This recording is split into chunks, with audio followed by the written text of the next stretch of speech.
பழமை வாய்ந்த மயிலாப்பூர் விருப்பாட்டீஸ்வரர் திருக்கோவிலில் நின்று போன ராஜகோபுர பணியை மீண்டும் 5 நிலை ராஜகோபுரமாக கட்டுவதற்கான பூமி பூஜை விழா நடந்தது. புராதனமான இக்கோவில் முற்றிலும் அழிந்துவிட்ட நிலையில் 600 ஆண்டுகளுக்கு முன் விஜயநகர மன்னர் ஆட்சி காலத்தில் மீண்டும் கட்டப்பட்டதாகவும், அப்போது முதல் சிவலிங்கத்தை விருப்பாட்டீஸ்வரர் எனவும் அம்பாளை விசாலாட்சி என்றும் அழைக்கப்பட்டு வருவதாகவும் கோவில் நிர்வாக அதிகாரி தெரிவித்தார். பழமையான கோயில் என்பதற்கு ஆதாரமாக மூலக்கருவறை விருப்பாட்டீஸ்வரர் சிவலிங்கத்துக்கு அருகில் கல்வெட்டுக்கள், சோழர் காலத்து கல்வெட்டுக்கள் உள்ளது. இதை தொல்பொருள் ஆராய்ச்சி மூலமாக படிமம் எடுத்து வெளியிட்டுள்ளார்கள்.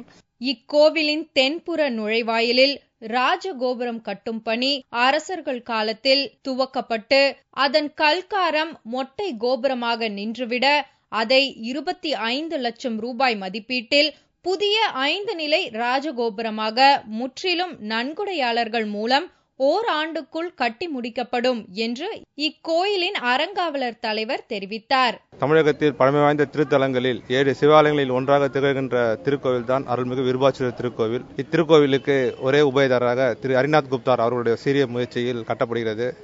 ஓராண்டு காலத்தில் இந்த 5 நிலை ராஜகோபுரம் சிறப்பாக கட்டப்பட்டு திருப்பி நடைபெறும் என்பதை தெரிவித்துக் கொள்ள மகிழ்ச்சியுடன் தெரிவித்துக் கொள்கிறேன். இக்கோவிலின் கொடிமரத்திற்கு அருகில் உள்ள திருக்குளம் பழுதடைந்துள்ளதை அடுத்து அதை புதுப்பிக்கும் பணியும் நடந்து வருகிறது.